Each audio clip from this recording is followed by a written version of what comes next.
Dobar. Welcome to this presentation about truth and finding of the truth regarding events in Kosovo in 1998-99, and about how to open up for reconciliation and forgiveness between Serbia and Kosovo. As peace today is absent. Those who represent the media are especially welcome, as it is this so-called fourth state power's job to control the three other state powers' actions, namely the legislative, the executive, and the justice power. Look after that they are following the laws of the country and the international laws. This welcome is also extended to our viewers following on web TV. There is a small practical thing I will mention. When you, during my lecture, see me lifting my arms, it's not because of mosquitoes or flies here. It is a sign to our cameraman to what to focus on. The viewers on the web TV, they can see either me or the PowerPoint presentation I'm showing. But you can show both things at the same time.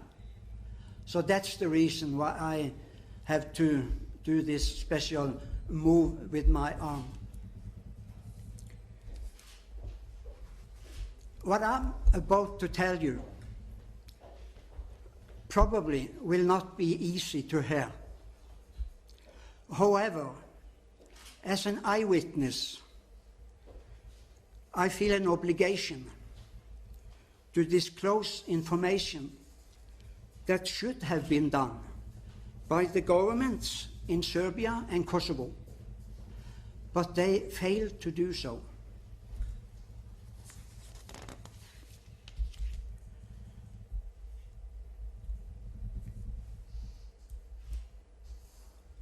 The title of my lecture is Out of the Shadows of Slobodan Milošević Towards Reconciliation and Forgiveness Between Serbia and Kosovo. While the other part, there is two parts, the other part is a small one, is called Humanitarian Law Center's Comparison of Sources Regarding War Victims in Kosovo, 1998-99. My name is Josef Martinsen. I'm a Norwegian. I'm 75 years old. My education and background is both from the military, where I served in the army for 17 years, and then I moved over to the civil society, where I have been working for 38 years. My last job abroad in the military was in South Lebanon. I was a company commander at what we called UNIFIL Force. It was the United Nations interim force in Lebanon. And I served there for 6 months. After the military, my first employment were at the paper and graphic industry company as an operational manager for 6 years. Then I moved over to be an independent consultant.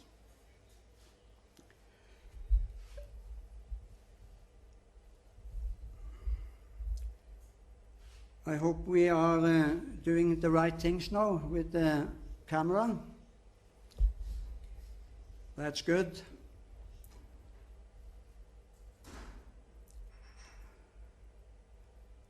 After my 3 years as independent consultant, I moved over to the bank business, where I served at the Central Bank of Norway for 10 years. I retired early in the age of 57 after holding a position as assistant head of division in the central bank.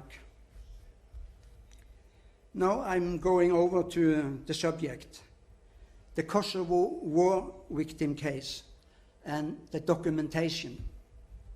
In the summer of 1999, after being a retiree for 1 year, I was contacted by Norwegian Church Aid, NCA, and the United Nations High Commissioner for Refugees.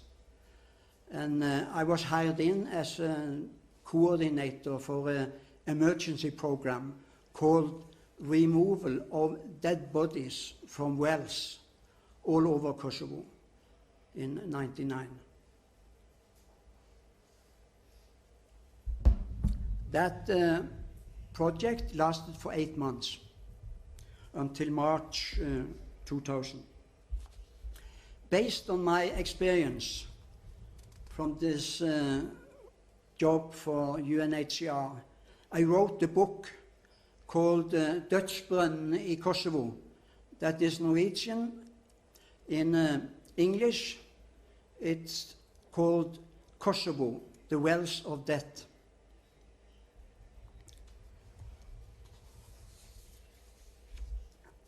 It was published in 2005 by Cypress Publishing House in Norway. And subsequently, a year later, it was published also in Albanian, Serbian, and English in Pristina.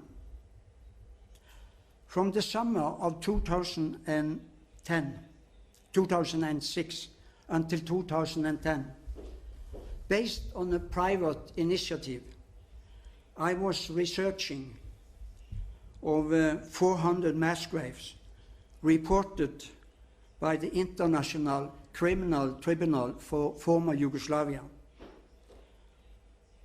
called the ICTY. They reported to UN Security Council in New York in November 1999. The result of my research became my second book, What Happened in Kosovo, 1998-99, a documentation, also published by Cypress Publishing House, Norway, in October 2010. A year later, a Norwegian film production company released a documentary film based on my 2 books. It's called The Process After a War, based on my 2 books.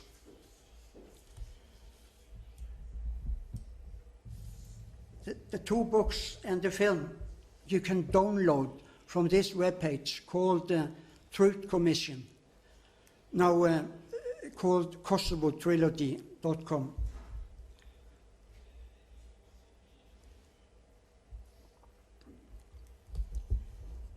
And it's free of charge.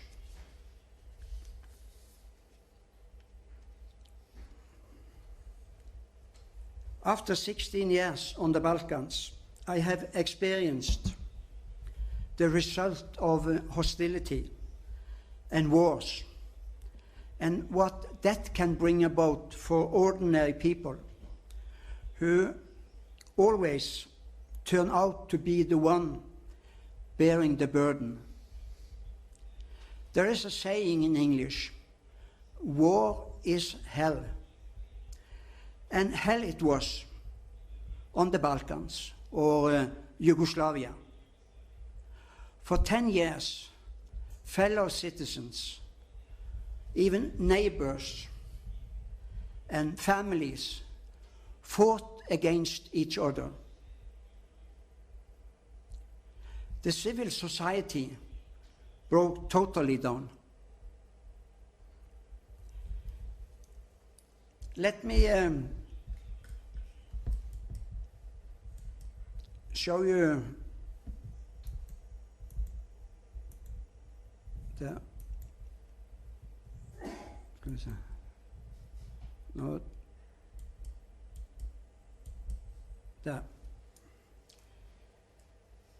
this picture I found in a newspaper last year.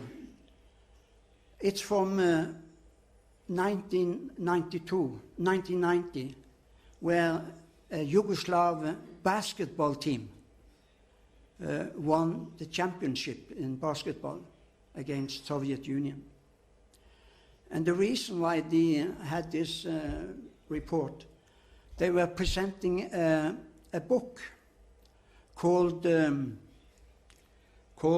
Once Brothers by Vlad Divac. The picture dates back, as I said, to 1990, depicting two basketball players, Vlad Divac and Drazen Petrovic, who were both members of this Yugoslavian basketball team that beat Soviet Union and became world champions in 1990. These two players turned from friends to enemies. I also experienced how all people, regardless of ethnical groups, can live together peacefully and in harmony, away from destructive political shadows.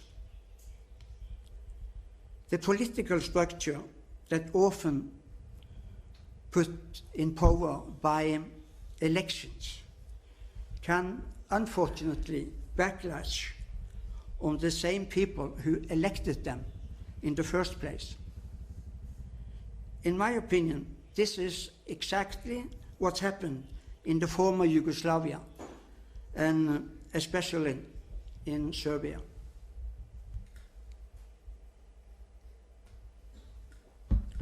Apart from those invited here, this lecture is particularly addressed to the younger generation who has been deprived for the complete story of the events that took place in Kosovo in 1998-99. As of October 2013, I have been partly living in Serbia and in Norway.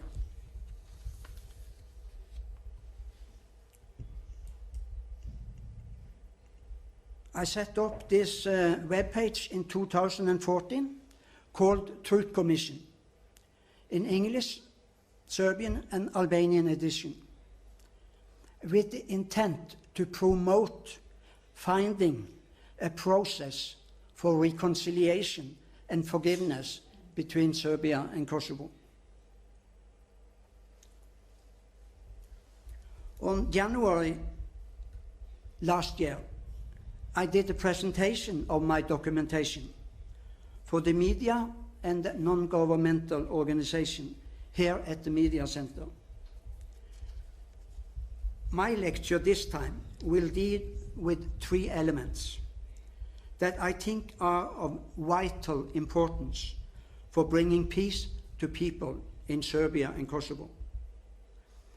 I'm doing this because I love Balkan and the people living here. I have been here for almost 16 years. I consider Balkan as my second home.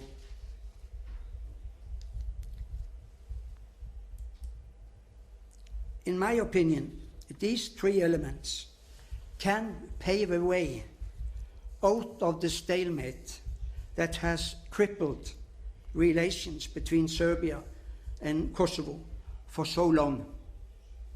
First element is the families of the victims of the war still missing. there are 1,669 people altogether still missing. The second element is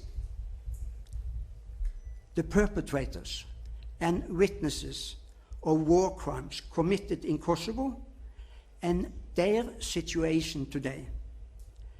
They were ordered by their political and military leaders at the time to execute actions that led to war crimes against Albanian civilians.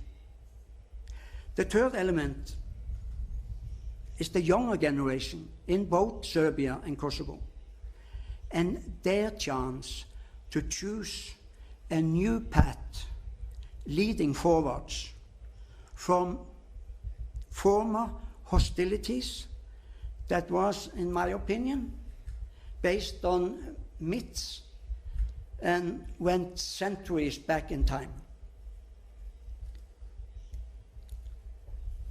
Solving this first element is, as I see it, the key for building normal future relations between Serbians and Kosovo Albanians.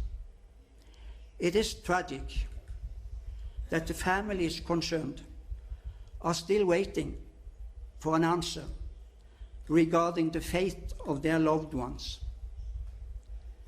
This can be solved by cooperation and interactions.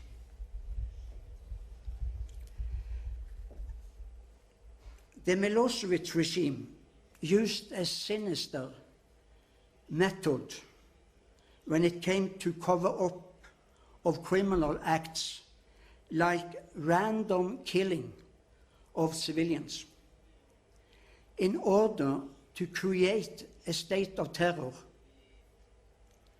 Political and military leaders ordered these actions. The method consisted of moving dead bodies from the crime scenes to different locations, often far from the crime scenes, in order to hide evidence. The Milošević regime was behind these actions, especially in 1998-99. This tainted and branded Milošević's reign in Kosovo as aggressive and criminal.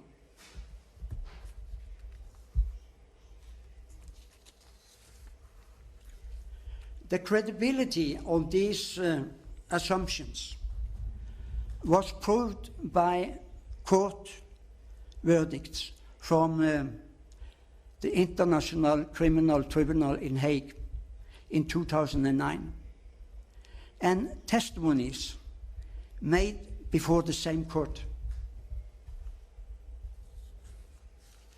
When Milošević realized that he would have to leave Kosovo, he ordered mass graves inside Kosovo with dead Albanians to be reopened. This is a map from June 1999, June of 1999, and they show that the number of mass graves registered at the 20th of June.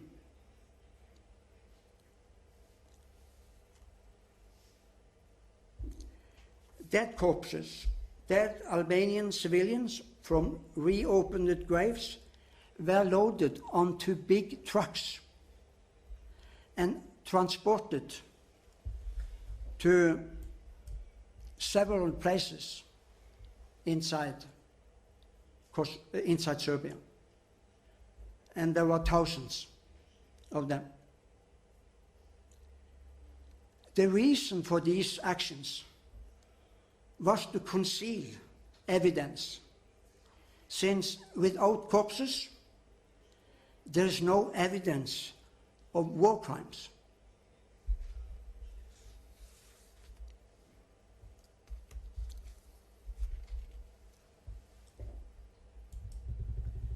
The second element I have listed here is the perpetrators of numerous war crimes and witnesses to these war crimes. They are still living in Serbia and Kosovo.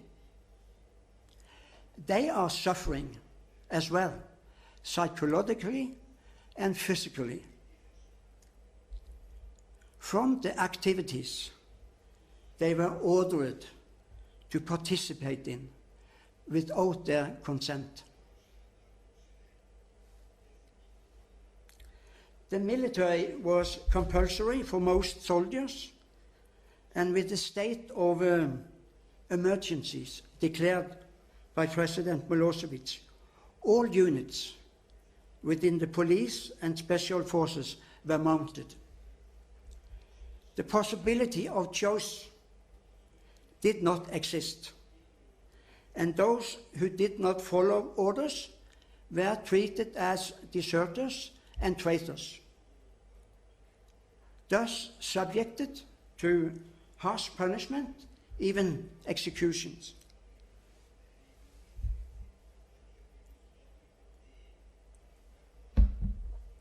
In 1989, I think Milošević must have had a mental breakdown, or at least very bad advisors, when he initiated the revoking of the autonomous status that Kosovo had been enjoying since 1974. This, in turn, speed up an ongoing process inside Kosovo among the Albanian population, aiming for the status of a republic, equal with the 6 other republics in Yugoslavia. The population in Kosovo at that time consisted of approximately 80% Albanians and 20% Serbians, Roma, and other ethnic groups.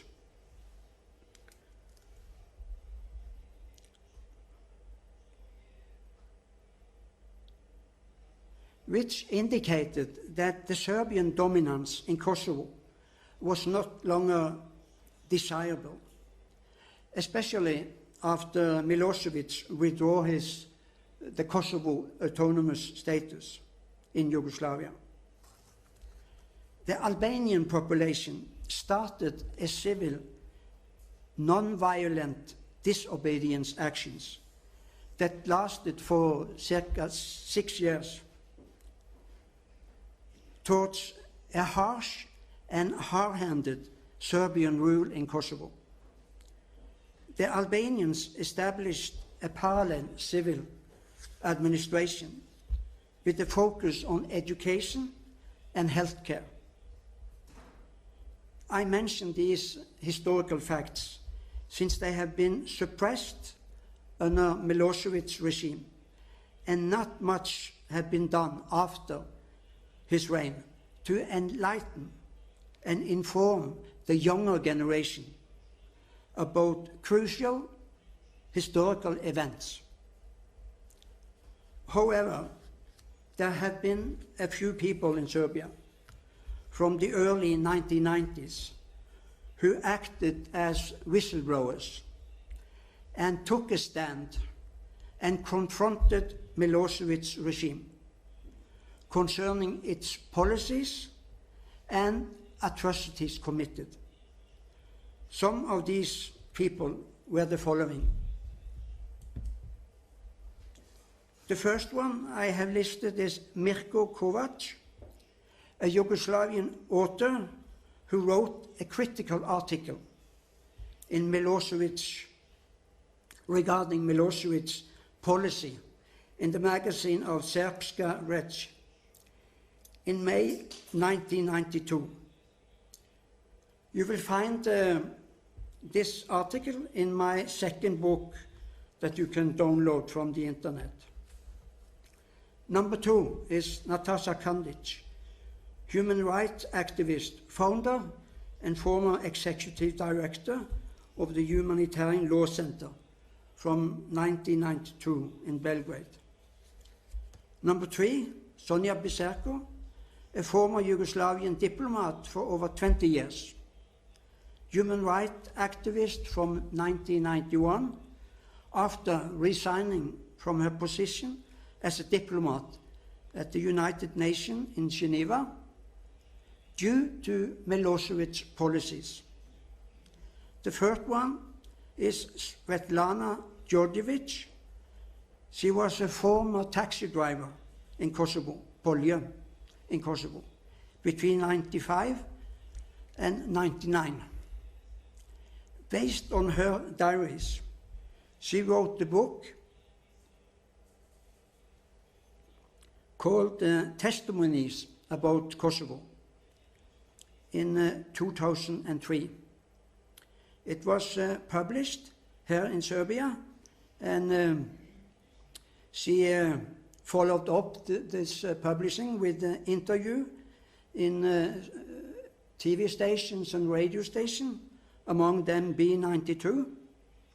After that, she experienced a massive harassment by Serbian police, which in turn made her seek asylum in Norway in 2004.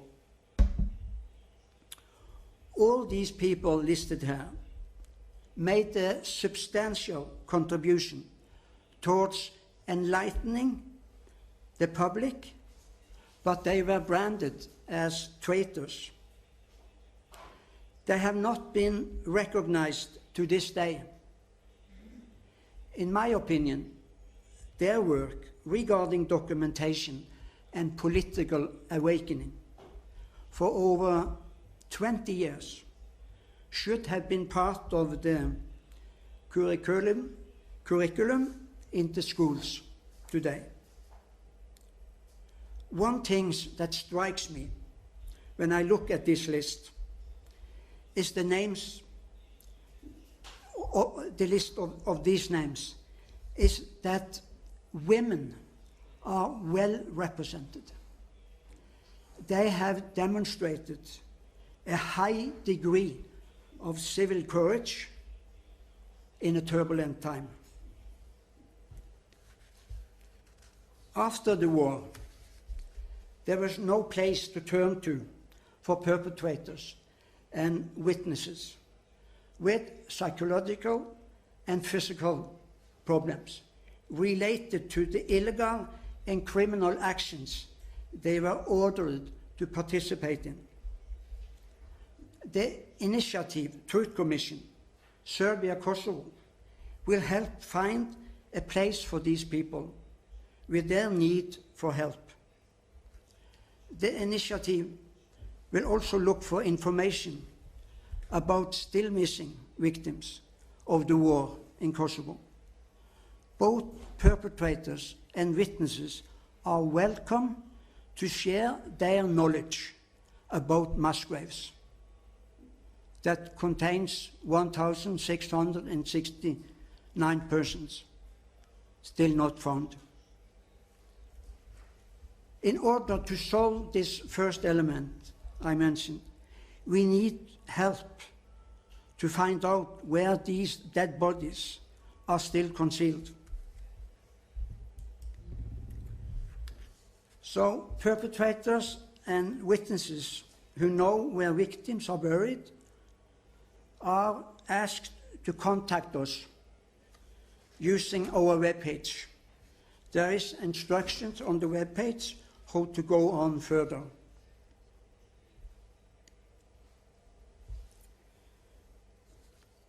There are people in Serbia who have recently been interviewed by newspaper about mass graves that are already known.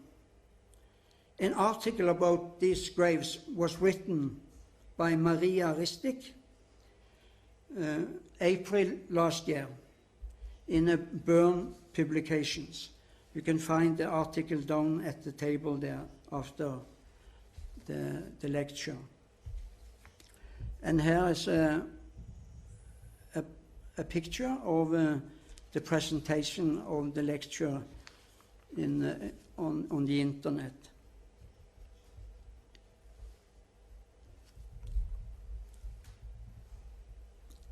There is the third element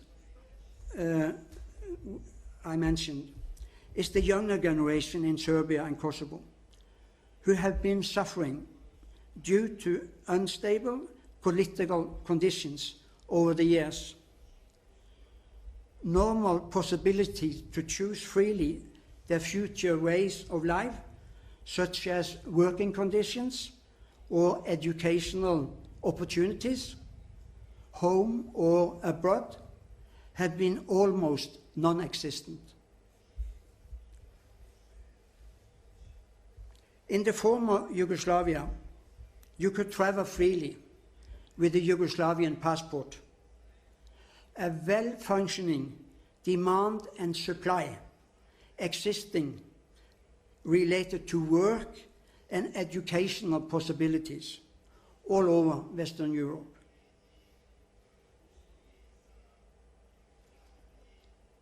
From the late 1980s, and particularly after 1989, this possibility vanished. The political system under Milosevic's 15-year reign brought misery and hardship upon the people in general, and especially the younger generation.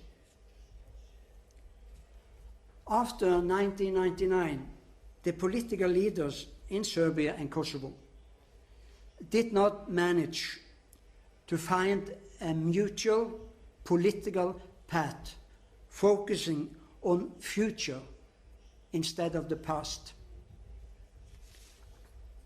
This situation prevented the youth from breaking an evil circle of political tit-for-tat game that has lasted way too long.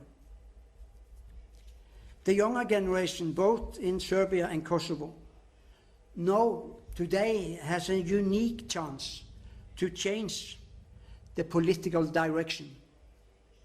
And such a chance does not come often.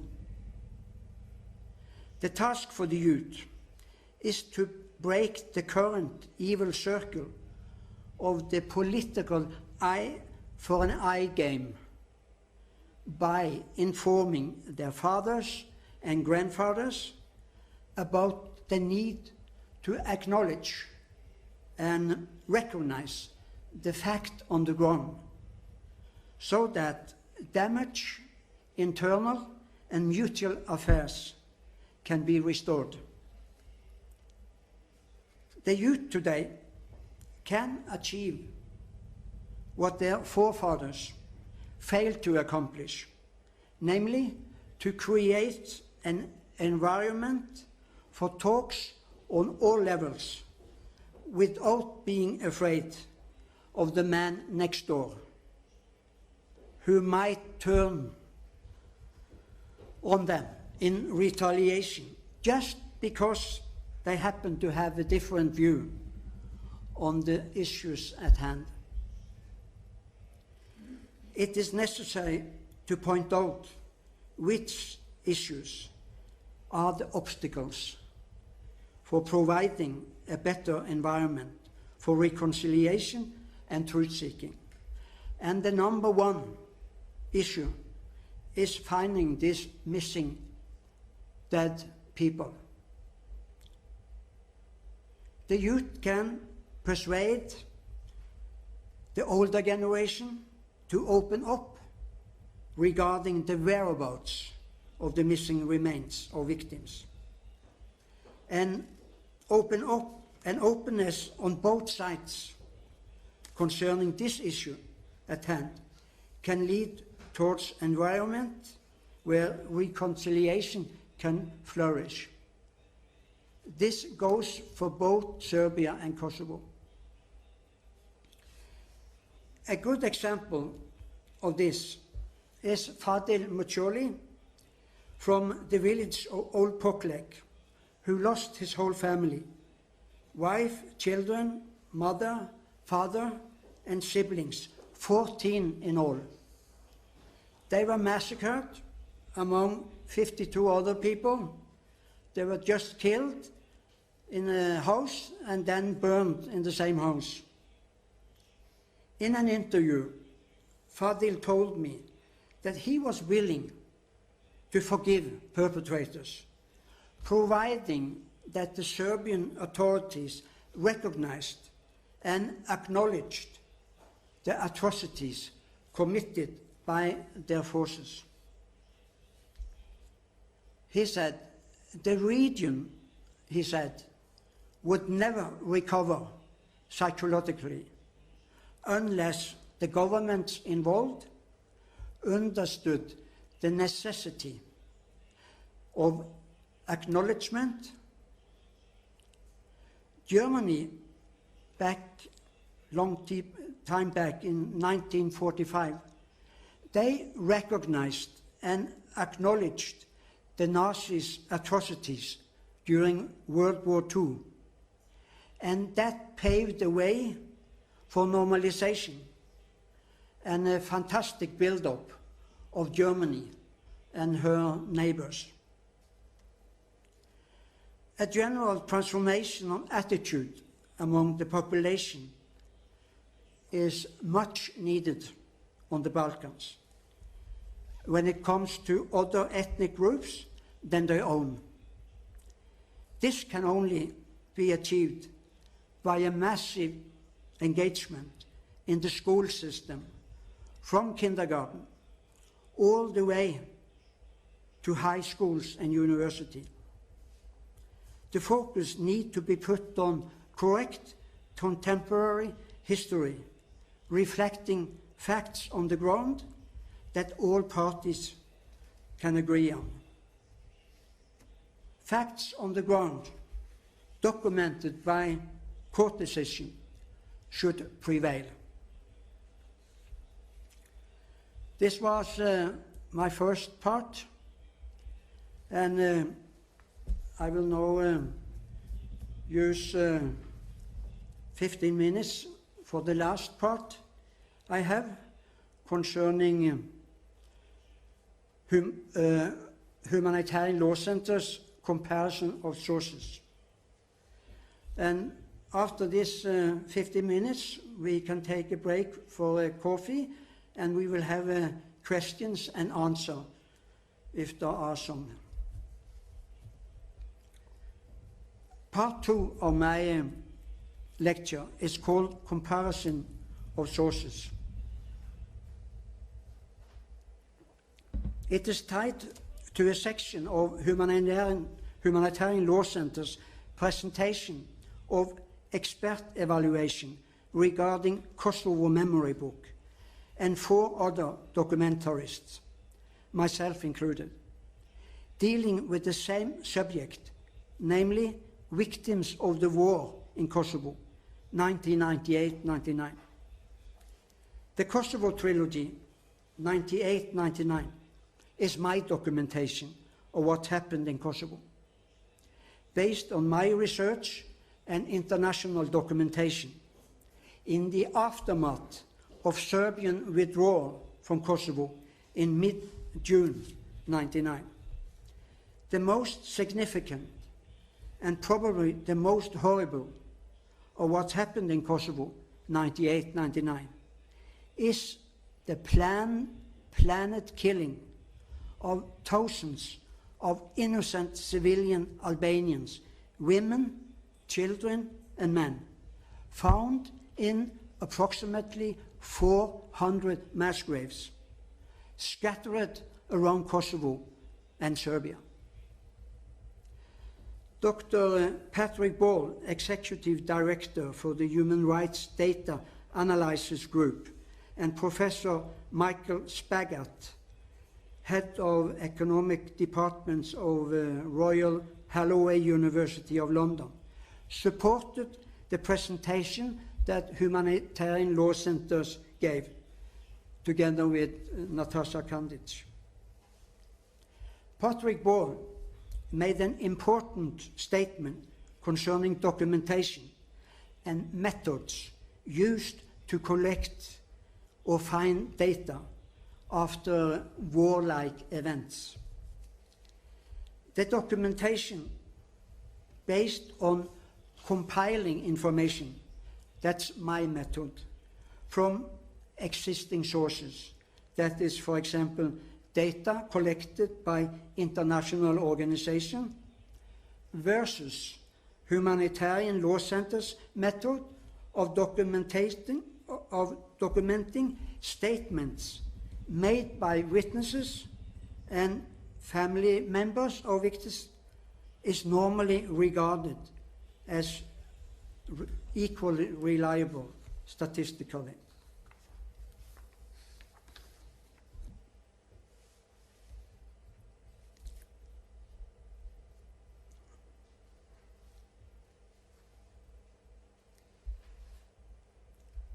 Before going into detail concerning this comparison, I think it's worth mentioning that when I first came to Belgrade in October 2013, I visited Humanitarian Law Center and Natasha Kandic and presented my 2 books and the documentary film.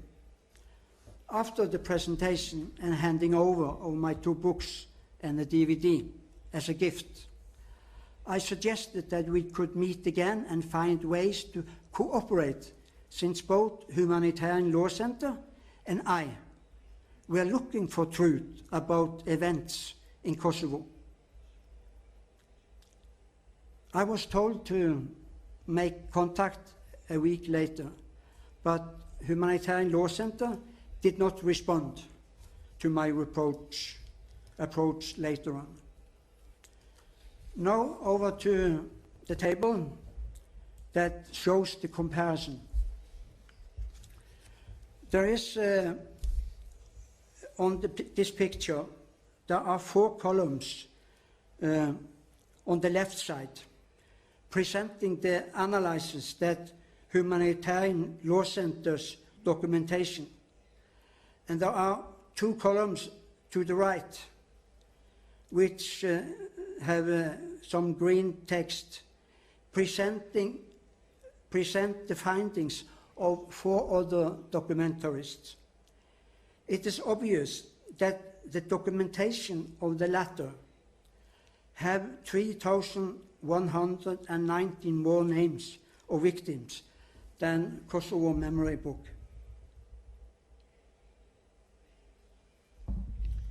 The 4 people mentioned, the 4 other documentaries mentioned, is one, Josef Osmani.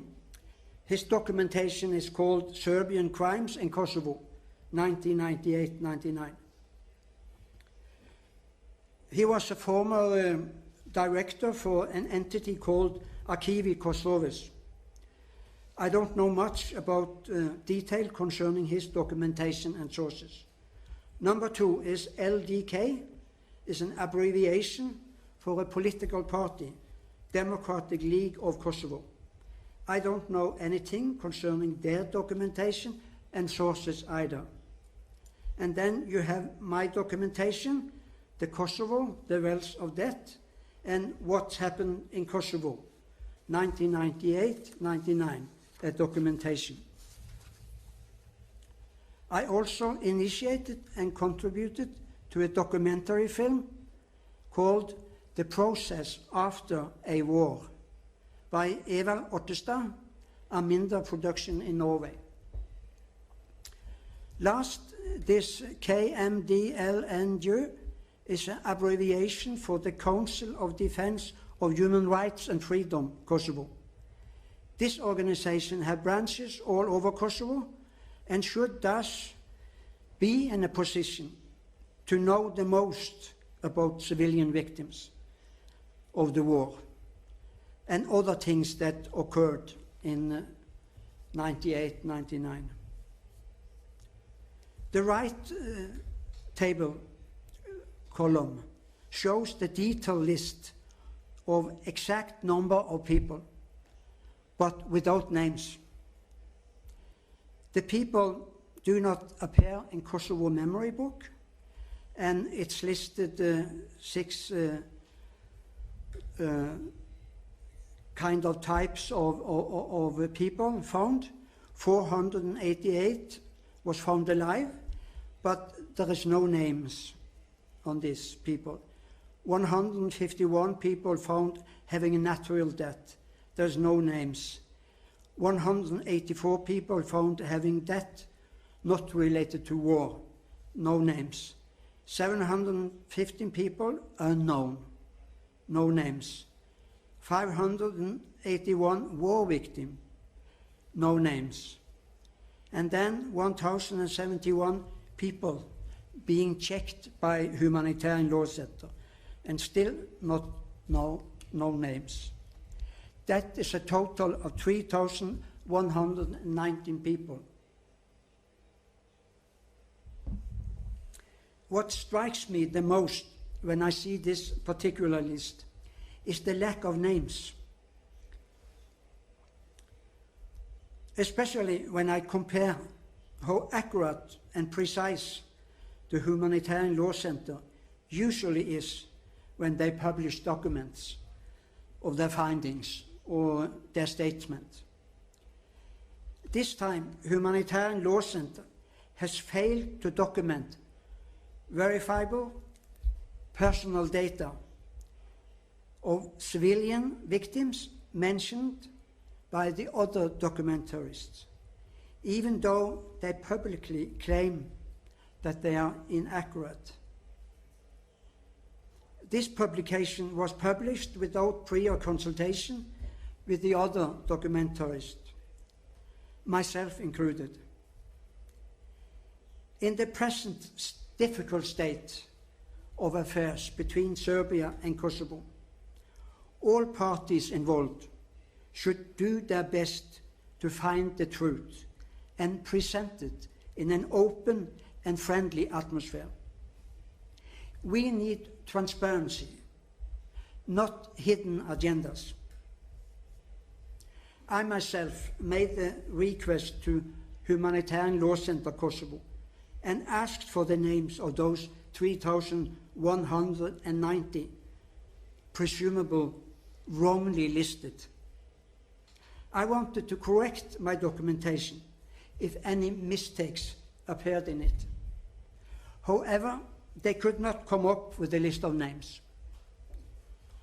After some exchanged emails, I received the names of 9 persons.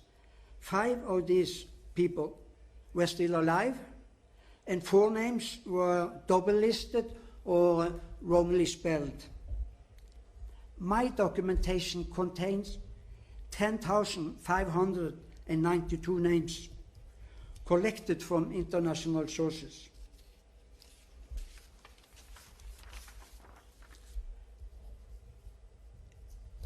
If these names are all that is related to my documentation, I question the way that Humanitarian Law Center has handled this case. Was the purpose to enlighten the public? Or was it to put the bad spotlight on the documentation of other people or groups?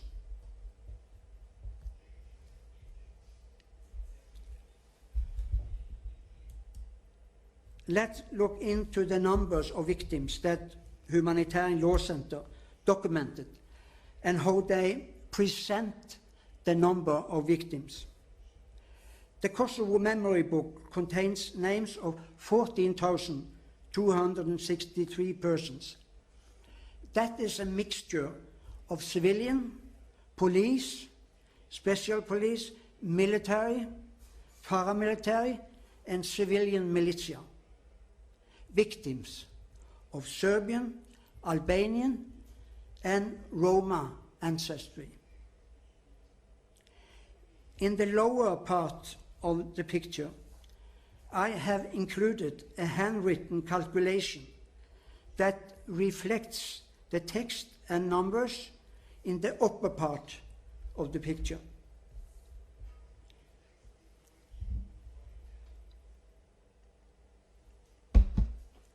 In my opinion, these mixtures of war victims conceal the facts that at least 9,000 innocent Kosovo Albanians were deliberately murdered in the period between January 98 and June 99.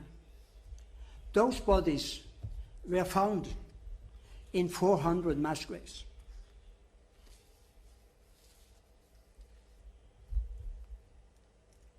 The special structure of the presentation strikes me when I study it closely, because as you can see, 82% of the civilian victims, 9,000 listed as war victims, are actually war crime victims. That is civilian Albanians. Children, women, men, found in 400 mass graves all over Kosovo and Serbia. Of these 1,436, as you can see down there, listed Serbian civilians, I guess that approximately 700 of them are civilian combatants. That is police, special police, and civilian militia. The facts around this issue will be up to the historians to find. Of the listed 3,097 military war victims, Serbians, Roma, and Albanians, 2,059 are Albanians. This mix of victims draws a veil over the fact that the vast majority of the victims are war crime fatalities and should be presented as such. These significant facts shouldn't be camouflaged. I would advise Humanitarian Law Center to change their presentation and to present war crime victims as a separate group, a distinction that these victims, in my opinion, deserve. I have a last personal thinking at the end of this lecture. Let there be no doubt about the fact that the murdering of more than 9,000 innocent civilian Albanians during 98-99 and the ruthless expulsion of more than half of the Albanian population in the winter and spring of 98-99 did happen. And I cannot find any justification for these actions. The time has come for recognition and acknowledgement. Thank you for your attention. That was the end of my lecture. And now it's open for people to catch a coffee or drink, or we can start off with questions concerning my lecture, if there are any.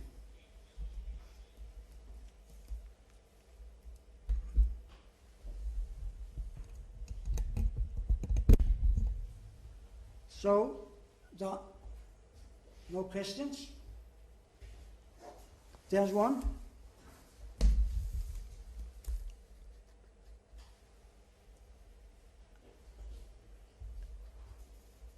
Yeah, you forgot the mic, yeah?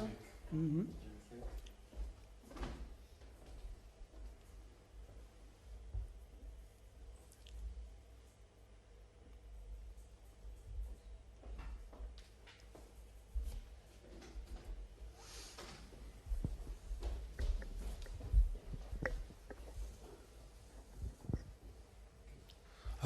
If it's easier for you, I can do it in English. Yes, yeah, that's okay. good. And could you say your name? Of course. My name is Predrag Miletić, and I come from the Humanitarian Law Center. Yeah. I came especially for your presentation. I was the last year when you had a presentation also here. Yeah. And I must not say, but I highly admire your job, what you're doing, your passion for doing everything you're doing here in the Balkans. As you said, this is your second home, and what I wanted to say about these remarks about the Humanitarian Law Center and the last year presentation and everything you said.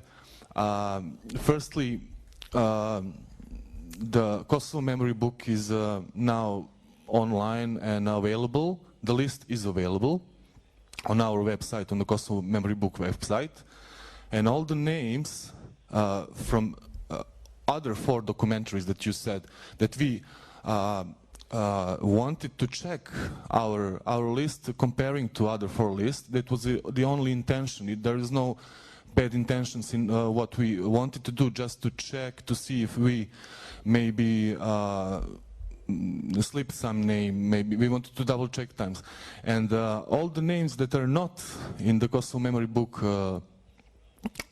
which is online and available, are the names that we still didn't check. You know, we didn't publish all the names of, as you said, this 3,091 that we put in other register, because there is always possibility that some of those names could appear as a war victim and finish in the Kosovo memory book, because our research is still ongoing. We have 2 years. We are supported for 2 more years for this research, and we are now doing this checking of all the names that we ain't sure. But there is one observation about the what happened in Kosovo book. I think that's a very great book, and a great effort to make a list of all the names of the victims in the Kosovo. But we also had an approach to some UNMIK and OMPF lists and ICRC lists in Kosovo, and I understand that you made a compilation of all these sources that were available for your research, but there are some categories of victims that are not, that were listed as closed because there was no available information on this person's status, or they were closed for some other reasons, found alive, and so. These are, we didn't close any case as not victim before we tried to research and double check it in the field. All the 4 documentaries that you mentioned didn't have a possibility to check every name that you were publishing. You know, you just made compilation, but we have researchers in the field, and we are trying to check every name and to determine the person's status. And there is also a problem of the methodology, you know, because all the 4 methodologies of all the 4 sources are different. Your methodology and our methodology, that's the reason why there are some differences between our 4 lists. But I must say again that from your book, from a book that you compiled, What Happened in Kosovo, we succeeded to confirm around maybe 10 or 15 names that we didn't have before. And without your book and without your list that you compiled, we might never succeed in collecting all those names. And that's, even if there is only one name that we succeeded to confirm upon your book, it's a big success for all. And I think that it's just the way that our project was going. You know, we also started from the zero. We had some documentation from the before, but also trying to collect as many sources as we can, you know, as you saw on last year's presentation. And I must also say just one more thing, and I will finish. There is an I don't know how to call. There is another guy from the Norway. His name is Christian Kars. Christian Kars, and he is very malicious. I can say that he was very malicious in his attempts to say that your book was a falsificate, and I think that's very, very bad that he was saying. We do not agree with him, and his attacks on your work was, for me, very, very bad, how should I say, you know.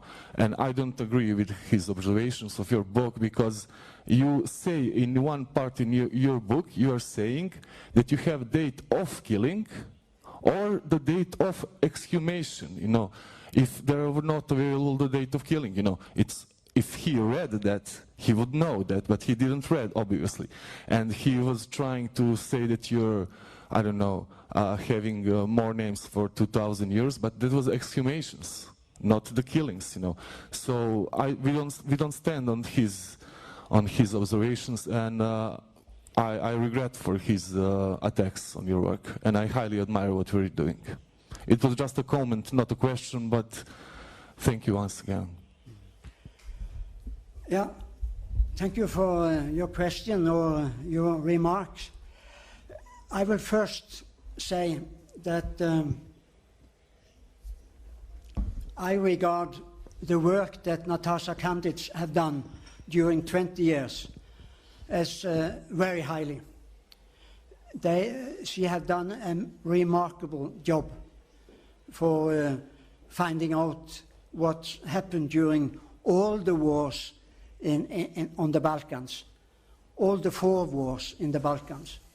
The last one she took on was Kosovo. So I have no hard feelings for Natasha Kandic. The only thing we reacted on, and that was used of people who didn't like my work, and maybe not your work either. They used this as an excuse to say that we falsificate names, we falsificated whatever. So it's good that you took up this and mentioned that, and we will have it in mind.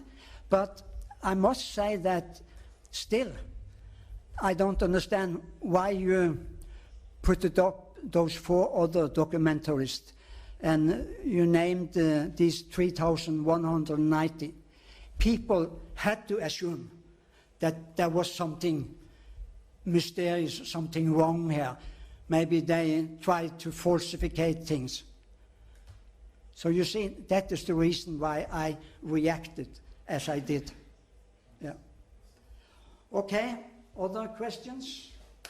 If not, you can have coffee and you can look at the things that I have laid out there. And there is a copy of my lecture in English and Serbian. So if you want it, you can take a copy of it. Thank you so much for your attention.